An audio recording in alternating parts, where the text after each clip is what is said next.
আসসালামু আলাইকুম। বিসমিল্লাহির রহমানির রহিম। প্রিয় দশম শ্রেণীর ছাত্রছাত্রীরা, তোমরা যে যেখানে আছো আশা করি সবাই ভালো আছো, নিরাপদে আছো। আমি আলহামদুলিল্লাহ ভালো আছি।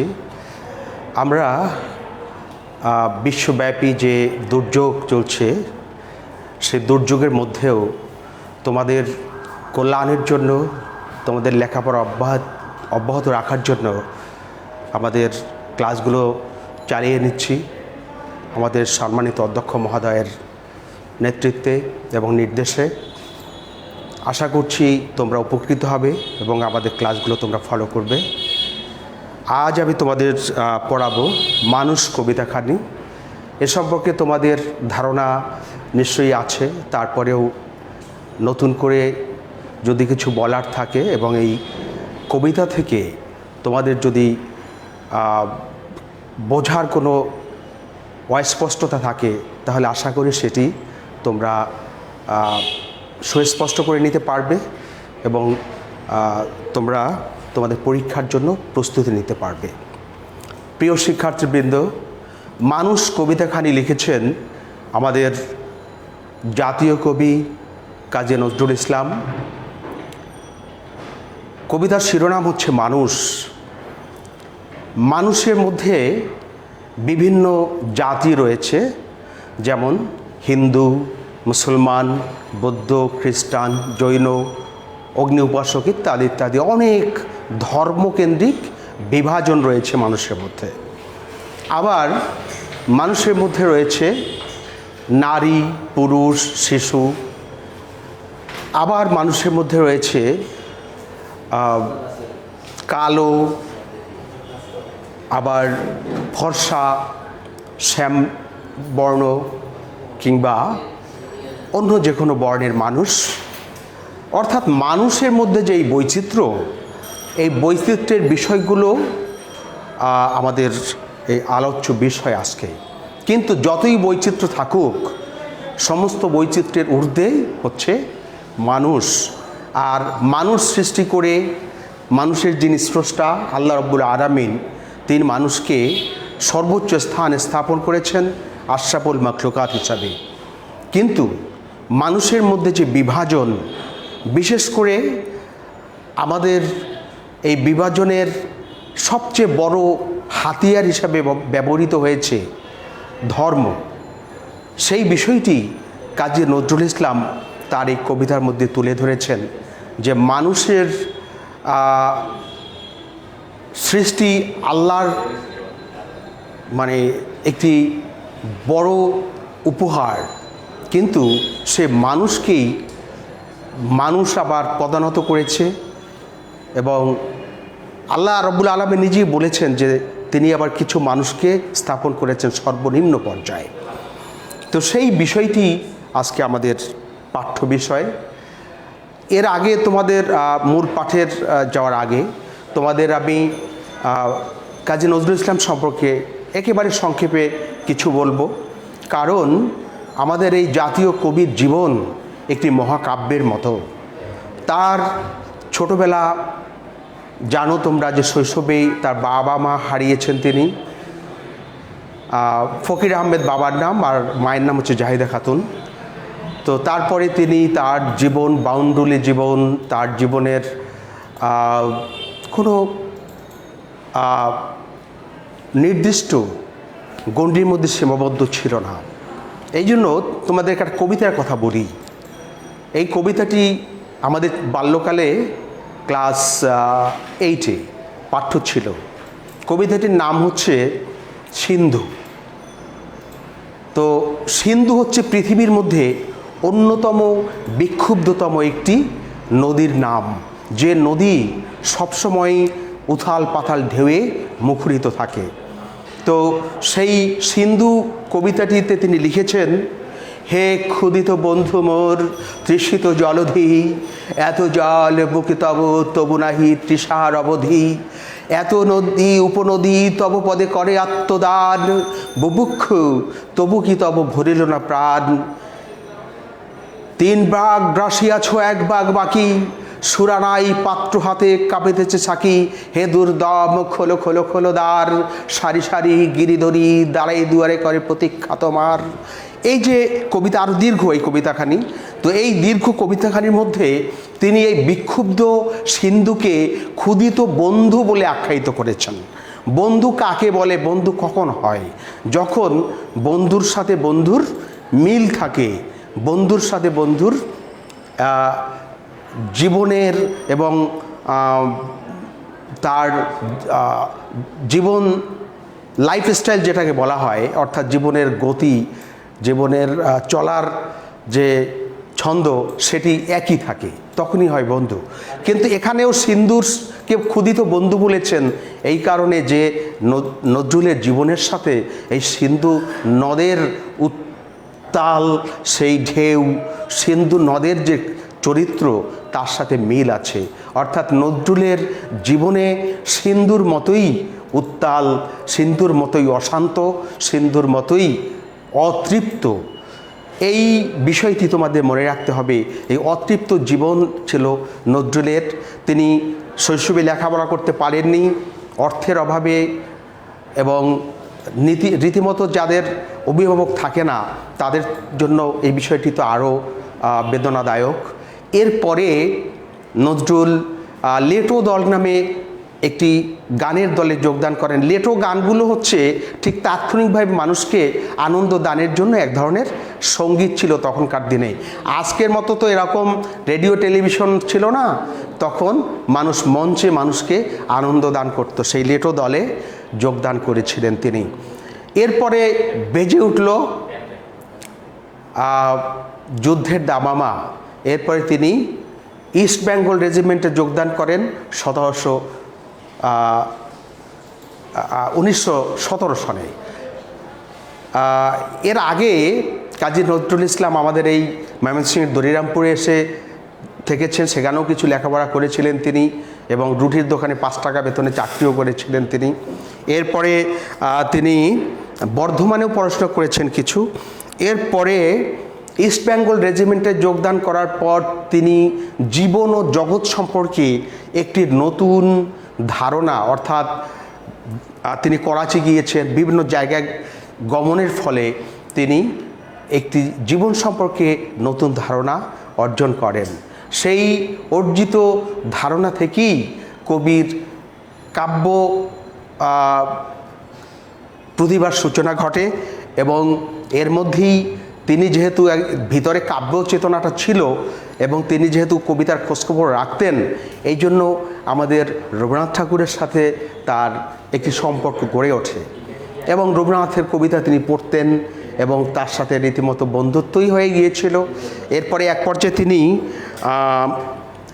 মহিউদ্দিন মজুমদার রচিত একটি প্রবন্ধ ছিল আমি, সেই আমি কবিতা, এই আমি প্রবন্ধখানি দ্বারা অনেকের মতে এটি আসলে মোটামুটি অনেকেই মনে করেন যে সেই প্রবন্ধ থেকে তিনি অনুপ্রাণিত হয়ে একটি কবিতা লেখেন।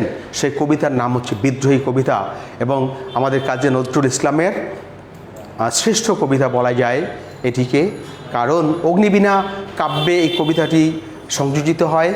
এবং এই কবিতাখানি তিনি লিখে তিনি দৌড়াতে দৌড়াতে রবীন্দ্রনাথের বাড়িতে যান এবং রবীন্দ্রনাথ ঠাকুরকে বলেন, গুরুদেব আমি তোমাকে হত্যা করব। এরপরে রবীন্দ্রনাথ ঠাকুর বলেছেন, কি হয়েছে তোর? তখন তিনি তার সেই ঝাঁকটা চুল দুলিয়ে দুলিয়ে তার সেই বলবীর চিরোন্নত মম শির, শির নেহারি নত শির আমারই ওই শিখর হিমাদ্রির বলবীর, এই যে কবিতাখানি তোমরা উচ্চ মাধ্যমিক ক্লাসে পড়বে, এই কবিতাখানি তিনি শোনান। শোনাবার পরে তিনি এত আনন্দ লাভ করেন যে নজরুলকে বুকে জড়িয়ে ধরে বলেন, সত্যি রে পাগলা, তুই আমাকে হত্যা করতে পারবি, অর্থাৎ তুই আমার চেয়ে বড় কবি হবি, আমাকে অতিক্রম করবি। কিন্তু দুর্ভাগ্য, আমাদের এই কবির মাত্র 40 বছর বয়সে আমাদের এই কবিতার বাকশক্তি হারিয়ে ফেলেন। প্রথমে কবির চিকিৎসার জন্য কবিকে লন্ডন নেওয়া হয়। সেখানে ডাক্তাররা অনেক চেষ্টা করেন এবং তারা পরামর্শ দেন যে বর্তমান পৃথিবীর সবচেয়ে বড় হাসপাতাল, এই চিকিৎসা ভালো হয় সবচেয়ে বেশি ভিয়েনায়, অস্ট্রিয়ার রাজধানী। তো সেখানেও কবিকে নিয়ে যাওয়া হয়, কিন্তু কবির অবস্থার আর তেমন কোনো পরিবর্তন হয়নি এবং তিনি ওই অবস্থায় থাকেন। এরপরে বাংলাদেশ স্বাধীন হওয়ার পর 1972 সালে কবিকে আমাদের এই দেশে নিয়ে আসা হয়, অর্থাৎ এই বাংলায় নিয়ে আসা হয়, বাংলাদেশে, এবং তিনি 1976 সালে পরলোক গমন করেন। কবিকে আমাদের এই বাংলায় আনার অন্যতম কারণ ছিল যে আমাদের স্বাধীনতা যুদ্ধে, আমাদের মুক্তিযুদ্ধে মুক্তি পাগল মানুষ কবির সঙ্গীতে এবং কবির কবিতায় উদ্বুদ্ধ হয়ে ঝাঁপিয়ে পড়েন মুক্তিযুদ্ধে। অনেক কবিতা আছে এরকম যে কবিতা শুনে আমাদের মুক্তি পাগল মানুষের রক্তে নাচন ধরেছিল এবং যার ফলশ্রুতিতে আমাদের দেশ স্বাধীন হয়। কবির বিশাল ভূমিকা রয়েছে এখানে। কারার ওই লৌহ কপাট, ভেঙে ফেল কর ডেলোপাট, রক্ত জমার শিকল পূজার পাষাণা বেদি, এই ধরনের কবিতা। শিকল পড়া ছল মোদের এই শিকল পড়া ছল, শিকল পড়ি শিকল তোদের করবো রে বিকল, তারপরে চল চল চল ঊর্ধ্ব গগনে বাজে মাদল, ইত্যাদি ইত্যাদি অনেক কবিতা রয়েছে যে কবিতা আমাদের মুক্তিযোদ্ধারা অনুপ্রাণিত হয়েছিলেন। এই কারণেই কিন্তু কবিকে আমাদের দেশে এনে তাকে যথাযথ সম্মান প্রদর্শন করেই তাকে জাতীয় কবির মর্যাদা প্রদান করা হয়েছে। আমি তোমাদেরকে কবি সম্পর্কে যে কথা বললাম এটা কিছুটা এই তোমাদের পাঠ্য বইয়ের মধ্যে নেই বলে একটু আলোচনা করলাম, বাকিটা তোমরা পাঠ্য বই থেকে পড়ে নেবে। কবির ব্যথার দান, রিক্তের বেদন, শিউলিমালা, এগুলো মৃত্যু ক্ষুধা, এগুলো হচ্ছে কবির উপন্যাস এবং গল্প গ্রন্থ। এরপরে অগ্নিবীণা, বিষেরবাসী, সাম্যবাদী, তারপরে চক্রবাক, সিন্ধু হিন্দল, প্রলয়শিখা, ছায়ানট, এগুলো হচ্ছে কবির কাব্যগ্রন্থ। এবং কবির প্রবন্ধ গ্রন্থ আছে, যেমন যুগবাণী, দুর্দিনের যাত্রী, রাজবন্দির জবানবন্দি, এগুলো হচ্ছে কবির প্রবন্ধ গ্রন্থ। এগুলোতে কবি কিন্তু তার যুক্তি, তর্ক এবং বিভিন্ন সামাজিক সাংস্কৃতিক ক্ষেত্রে নানান বিষয় উপস্থাপন করে কবি আমাদের অনুপ্রাণিত করেছেন। তো নজরুল সম্পর্কে তোমাদেরকে যতটুকু বললাম আশা করি তোমরা বুঝতে পেরেছ। এরপরে আসি মানুষ কবিতায়। আমাদের যেহেতু সময়ের শাসনে আমরা আবদ্ধ, এই কারণে আমি একেবারে বিস্তারিত আলোচনায় যেতে পারবো না, তারপরেও আমরা চেষ্টা করব তোমাদের মূল কথাগুলো বোঝাতে। এটা এখান থেকে তোমরা বুঝে নিবে পড়ে, তারপরে যেই বিষয়গুলো এখানে বেশি প্রয়োজনীয় সেগুলো আমি তোমাদেরকে বলবো। তো মানুষ কবিতায় কবি আমাদের এই যে আশরাফুল মাখলুকাত, সৃষ্টির সেরা জীব মানুষ, এই মানুষ সম্পর্কে বলতে গিয়ে তিনি মানুষের কিছু ভণ্ডামি এবং কিছু ভণ্ড মানুষের মুখোশ উন্মোচন করার চেষ্টা করেছেন। এবং সেক্ষেত্রে একটি কথা তোমাদের মনে রাখতে হবে যে কবি পৃথিবীতে যেখানে যারা বীরত্ব প্রদর্শন করেছেন, যেখানে কোনো বীর পুরুষের আবির্ভাব ঘটেছে তাদের স্তুতি করেছেন। কবি জীবনের গতিকে পছন্দ করতেন, কবি পরিবর্তনকে পছন্দ করতেন, সামাজিক সংস্কারকে পছন্দ করতেন, বিপ্লবকে পছন্দ করতেন। এই কারণে কিন্তু বারবার কবি যারা এই পৃথিবীতে নেতিবাচক ভূমিকা রেখেছেন অথচ তাদের মধ্যে বীরত্ব ছিল, সেই বীরদেরকেও কবি কিন্তু আহ্বান করেছেন। আমি একটু পরে তোমাদের সেসব প্রসঙ্গে বলছি। তো এখানে মানুষ সম্পর্কে একটি বিষয় তোমাদেরকে বলে নেই যে পৃথিবীতে ধর্ম হচ্ছে একটি পরকালীন বিষয় এবং এই ধর্মকে কেন্দ্র করেই পৃথিবীতে মানুষকে শোষণ করা হয়েছে বেশি। ধর্মকে ব্যবহার করেই পৃথিবীতে মানুষ সবচেয়ে বেশি মানুষকে পদানত করার চেষ্টা করেছে। আমাদের দেশেই যদি তুমি স্বাভাবিকভাবে দেখো তাহলে দেখবা যে যেখানে একজন নাস্তিক সেও তার যখন স্বার্থের প্রশ্ন আসে তখন সে ধর্মের রেফারেন্স দেয়। যখন দেখবা যে আমাদের নির্বাচনগুলোতে যখন একজন খারাপ মানুষ, এই যে আমাদের নির্বাচনে নির্বাচিত হয় যারা গম চোর বা চাল চোর এই জাতীয় লোক নির্বাচিত হয়, তখনই তারা যখন ইলেকশন আসে তখন তারা মাথায় একটা টুপি পরে। তার মানে কি, এটা হচ্ছে এক ধরনের ধর্মীয় সেন্টিমেন্টকে ব্যবহার করা। আর আমাদের এই বিষয়টি তুমি যখন চোখ খুলে দেখবে যে আমাদের সমাজে যে আসলে ধর্ম যে কী এবং ধর্মের যে মূল বিষয়গুলো কি, এই জ্ঞানের সাধারণ মানুষের অভাবের কারণে কিছু এরকম টাউট শ্রেণীর লোক ধর্মকে ব্যবহার করে স্বার্থসিদ্ধি করে। এই বিষয়গুলি কাজী নজরুল ইসলাম এই মানুষ কবিতায় দেখাবার চেষ্টা করেছেন। মানুষই হচ্ছে শ্রেষ্ঠ। মানুষ সম্পর্কে ইসলাম ধর্ম কী বলে দেখো, যে তোমার প্রতিবেশী যদি অভুক্ত থাকে আর তুমি যদি খাও তাহলে তোমাকে সেজন্য আল্লাহর কাছে জবাবদিহি করতে হবে। তাহলে এখানে মানুষ সম্পর্কে কত বড় কথা বলা হয়েছে, কিন্তু ওসব বিষয় বাদ দিয়ে ধর্মকে আনা হয়েছে মানুষের অন্ধবিশ্বাসকে ব্যবহার করার জন্য। নজরুল একথাই কিন্তু বারবার বলেছে, গাহি সাম্যের গান, মানুষের চেয়ে বড় কিছু নাই, নয় কিছু মহিয়ান, নাই দেশ কাল পাত্রের ভেদ, অভেদ ধর্মজাতি। এখানে সাম্যের গান গিয়েছেন, সমান পৃথিবীতে ধর্মের যে দেয়াল, যে বিভাজন, এই বিভাজন হচ্ছে কৃত্রিম বিভাজন, সবার উপরে হচ্ছে মানুষের স্থান। এবং উনি একজন কবি সম্পর্কে তোমাদেরকে বলি, ভালো করে মনে রাখবে এই কথাটা, যে কোনো কবি, কোনো মহান ব্যক্তি, মহান নেতা, তিনি কিন্তু নির্দিষ্ট কোনো সীমানার কবি থাকেন না, নির্দিষ্ট কোনো দেশের কবি নন, নির্দিষ্ট কোনো জাতির কবি নন। একজন বড় ব্যক্তি, মহান ব্যক্তি কিন্তু সব জাতির, সব দেশের সমস্ত সীমানার বাইরে তার অবস্থান। নজরুল সেটাই বলেছেন যে নাই দেশ কাল পাত্রের ভেদ।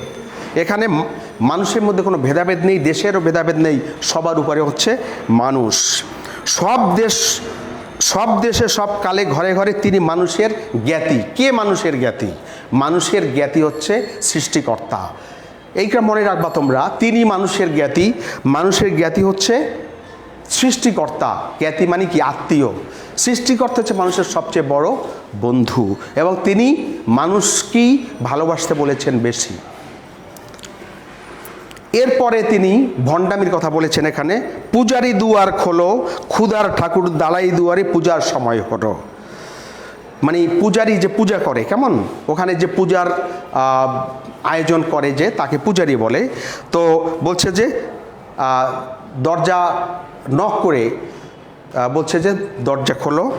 তো তখন স্বপ্নের মতো ওটা মনে হয়েছে পূজারির কাছে, এবং সে দেখলো যে এরকম দরজার কাছে নিশ্চয়ই দেবতা কেউ আসছে, এবং দেবতার কাছ থেকে বর নিয়ে সে রাজা হবে, এরকম একটা। অর্থাৎ এখানেও কিন্তু সে যেমন মন্দিরের একজন সেবক হিসাবে নিজেকে প্রকাশ করছে, আবার একজন রাজা হওয়ার স্বপ্নও দেখছে। অর্থাৎ তার ভিতরে এক ধরনের লোভ কাজ করছে, স্বার্থান্ত একজন ব্যক্তি। স্বপন দেখিয়া আকুল পূজারী খুলিল ভজনালয়, দেবতার বরে আজ রাজা হয়ে যাবে নিশ্চয়। অর্থাৎ মানে সে দেবতার কাছ থেকে এমন একটা আশীর্বাদ গ্রহণ করবে যে আশীর্বাদের কারণে সে কী হবে? রাজা হয়ে যাবে। জীর্ণ বস্ত্র শীর্ণ গাত্র, ক্ষুধায় কণ্ঠক্ষীণ, ডাকিল পান্থ দ্বার খোলো বাবা, খাইনি তো 7 দিন। মন্দিরে কি করে মানুষ? সেখানে গিয়ে মন্দিরের যে প্রতিমা থাকে সেই প্রতিমাকে নানান রকম যেরকম প্রসাদ দেয়, যে প্রসাদ প্রচুর প্রসাদ থাকে, এবং সেগুলো কিন্তু সেখানে পূজারীরাই সে ভোগ করে। তো সেখানে একজন ফকির, একজন ভিখারি আসছে, এসে সে চাচ্ছে যে 7 দিন ধরে খায়নি। হ্যাঁ, তারপরে সে দরজা বন্ধ করে দিয়েছে এবং তাকে তাড়িয়ে দিয়েছে। অর্থাৎ সেখানে সেই প্রসাদের কোনো অংশ এই গরিব লোকটির নেই। আবার একজন, এখানে সময় কম, এখানে একজন মসজিদের যে খাদেম, তার ওখানেও একজন ফকির গিয়েছে, কিন্তু বলছে বেটা নামাজ পড়িস, নামাজ না পড়লে বলছে যে আমি তো আল্লাহকে এই এত বছর ধরে ডাকিনি, তারপরে তিনি আমার খাবার বন্ধ করেনি, আর আমি নামাজ পড়ি না দেখে তুমি দরজা বন্ধ করে দিয়েছো। এরপরে এই যে ভণ্ডামি, এরপরে উনি ওই যে একটু আগে যে কথা বলেছি যে কালা পাহাড়, ওনার ভূমিকা কিন্তু নেতিবাচক, তারপরেও তিনি তাকে আহ্বান করেছেন যে আসো এইসব ভণ্ডদের ধ্বংস করো। গজনী মাহমুদ, সে 17বার ভারত আক্রমণ করেছিল, তাকেও আহ্বান করেছেন যে তুমি এইসব ভণ্ডদের মুখোশ উন্মোচন করো। এরপরে আছে কে, এরপরে গজনী মাহমুদ, কালাপাহাড়, চেঙ্গিস খার ভূমিকাও কিন্তু খুব একটা বেশি ইতিবাচক নয়, তারপরও তাকে আহ্বান করেছেন যে হ্যাঁ এদের দরকার, এইসব ভণ্ডদের দমন করার জন্য এইসব বীরদের দরকার। হ্যাঁ, তো এই হচ্ছে মোটামুটি তোমাদের এই মানুষ কবিতার মূল বিষয়। আশা করি তোমরা যতটুকু আমি বলেছি তোমরা বুঝতে পেরেছো। তোমাদের সকলকে ধন্যবাদ জানিয়ে আজকে আমার ক্লাস শেষ করছি। আসসালামু আলাইকুম রহমতুল্লাহ।